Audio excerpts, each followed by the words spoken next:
Subscribe करें हमारे YouTube channel साधना gold को और पाएं वीडियोस सबसे पहले। बेल आइकन दबाना ना भूलें। दुनिया में एक भी सुख ऐसा परमात्मा ने नहीं बनाया जो हमारी पांचों इंद्रियों को सुख दे सके। इस सारी सृष्टि में एक भी ऐसा सुख नहीं जो हमारी पांचों इंद्रियों को एक साथ तृप्त कर सके। भोजन केवल जीभ को सुख देता है, सुगंधित है तो नाक को भी सुख देगा।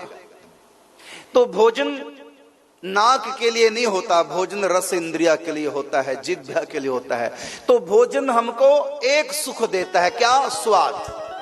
और रूप हमको एक सुख देता है, क्या? दर्शन। शब्द हमको एक ही सुख देता है, कानों से जो सुनते हैं। स्पर्श सुख भी हमको एक ही सुख देता है, जो हम स्पर्श इंद्रिय से अनुभव करते हैं। दुनिया में एक भी सुख ऐसा नहीं जो एक ही साथ पांचों इंद्रियों को सुख दे। पांचों इंद्रियों को एक साथ तो राधा माधव ही सुख दे सकते हैं। हम रास सबसे कर सकते हैं, लेकिन महारास किसी से नहीं कर सकते। भोजन से हम तब रास करते हैं जब हम खाते हैं, स्वाद आता है, रास है। रस लेने की, रस का मतलब आनंद, सुख लेने की, रस लेने की, आनंद लेने की क्रिया का नाम रास है।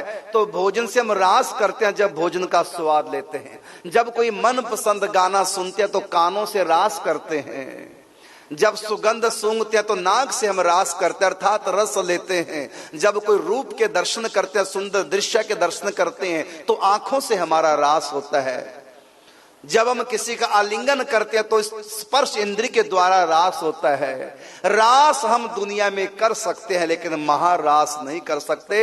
महारास तो केवल परमात्मा के साथ ही कर सकते हैं। हमारी पांचों इंद्रियों को एक साथ तृप्त यदि कोई कर सकता है तो ओनली श्री कृष्ण, दूसरा सृष्टि में कोई नहीं जो हमारी पांचों इंद्रियों को एक साथ तृप्त करे, मन बुद्धि सहित।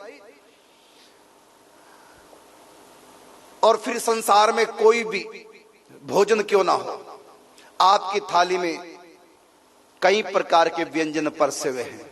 कई प्रकार के क्यों परसे हैं? एक ही सब्जी क्यों नहीं वो स्वाद दे देती जो दूसरी सब्जी की जरूरत ही ना पड़े? एक ही मिठाई वो स्वाद क्यों नहीं दे देती जो दूसरी और मिठाइयों की आवश्यकता ना पड़े? एक ही नमकीन वो स्वाद क्यों नहीं देती जो और नमकीनों की आवश्यकता ही ना पड़े? यहाँ तो थाली में 10-10 प्रकार के भोजन होंगे, व्यंजन होंगे, और थोड़ा थोड़ा स्वाद सबसे लेते जाएंगे। थोड़ा थोड़ा स्वाद क्यों ले रहे हैं? एक ही से क्यों नहीं मन भर जाता? एक ही का क्यों नहीं स्वाद लेते? क्योंकि एक में पूरा स्वाद है ही नहीं। इसलिए कई कई सब्जियां, कई कई मिठाइयां, कई कई प्रकार के नमकीन, कई कई प्रकार के व्यंजन, क्योंकि एक व्यंजन हमको सब व्यंजनों का सुख दे ही नहीं सकता। एक व्यंजन एक ही सुख देगा। दाल हमको दाल का सुख देगी, मिठाई मिठाई का सुख देगी, एक सब्जी एक ही सब्जी का सुख देगी। तो यहाँ तो एक सुख एक ही सुख दे सकता है, एक वस्तु एक ही सुख दे सकती है, लेकिन परमात्मा श्री कृष्ण सारे सुख दे सकते हैं।